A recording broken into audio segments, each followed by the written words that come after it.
डुमरिया बुजुर्ग में उमड़ा जनसैलाब, श्रद्धांजलि सभा में चिराग पासवान का बड़ा संदेश। भ्रष्टाचार व पुल हादसे पर सख्त चेतावनी। खगड़िया जिले के परबत्ता प्रखंड अंतर्गत डुमरिया बुजुर्ग गांव में मंगलवार को आयोजित दिवंगत चंद्रकला देवी की श्रद्धांजलि सभा जन भावनाओं के सैलाब में तब्दील हो गई।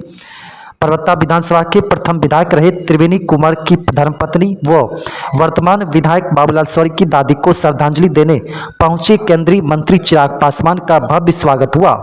कार्यक्रम में विधायक बाबूलाल शौर्य ने नतमस्तक होकर केंद्रीय मंत्री का अभिवादन किया। चिराग पासवान ने तैली चित्र पर पुष्प अर्पित कर श्रद्धासुमन अर्पित किए। वहीं सांसद राजेश वर्मा ने भी गहरी संवेदना जताई। मीडिया से बातचीत में केंद्रीय मंत्री ने राजनीतिक और विकासात्मक मुद्दों पर खुलकर बात की। उन्होंने कहा कि देश की जनता अब विकास को प्राथमिकता दे रही है, भ्रष्टाचार व हिंसा को पूरी तरह नकार रही है। प्रवासी मजदूरों के लिए जल्द हेल्पलाइन नंबर शुरू करने की घोषणा करते हुए उन्होंने भरोसा दिलाया कि अब कोई भी बिहारी संकट में अकेला नहीं रहेगा।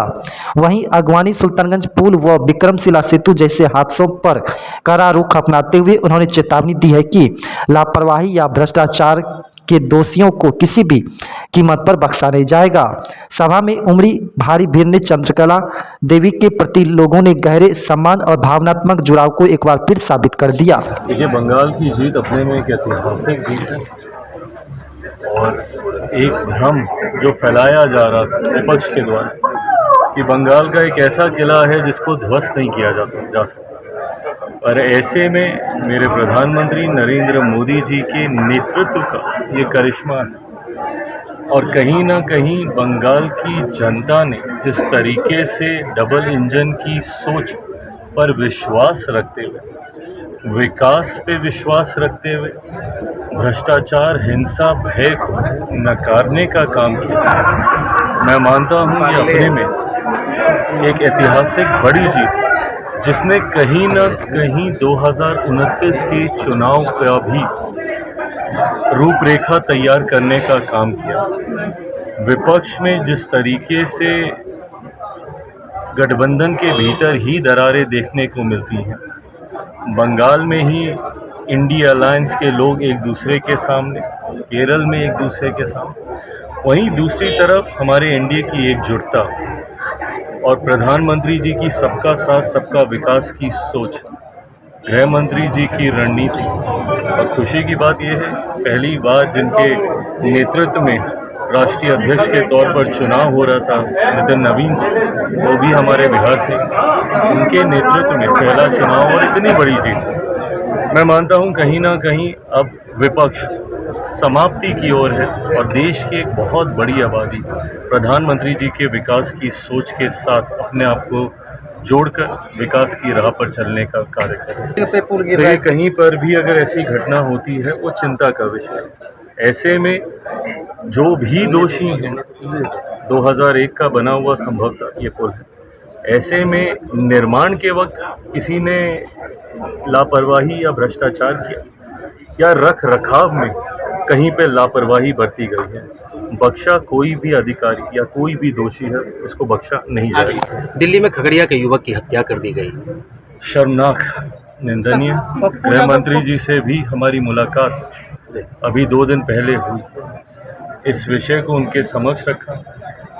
मौजूदा हमारे खगड़िया से हमारे सांसद राजेश वर्मा जी परिवार से मिले, परिवार की बातों को, उनकी मांगों को उन्होंने सुनने का काम किया।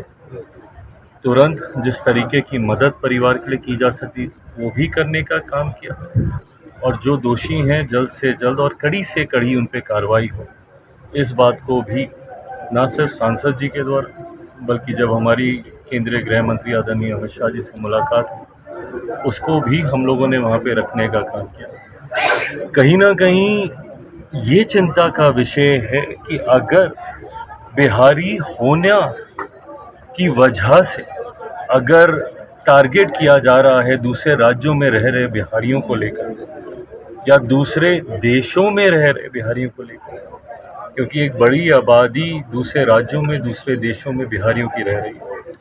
ऐसे में हम लोगों ने बिहार फर्स्ट, बिहारी फर्स्ट के माध्यम से हमेशा ये मांग की है और ये चाहा है कि एक बड़ी आबादी बिहारियों की बिहार से बाहर रहती है। ऐसे में एक प्रवासी मंत्रालय का गठन होना चाहिए।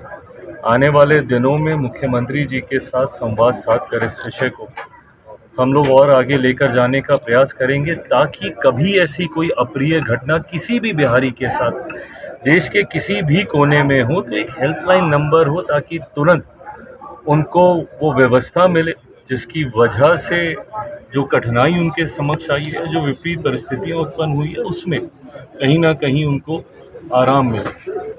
पर अगर ऐसी घटनाएं भविष्य में कभी दोबारा घटेंगी तो इतना मैं ज़रूर विश्वास दिलाता हूं कि हम लोग कम से कम इस पे कतई शांत नहीं बैठने वाले। गृह मंत्री जी से भी मिलके हम लोगों ने अपनी पीड़ा और आक्रोश दोनों को मजबूती से रखा है।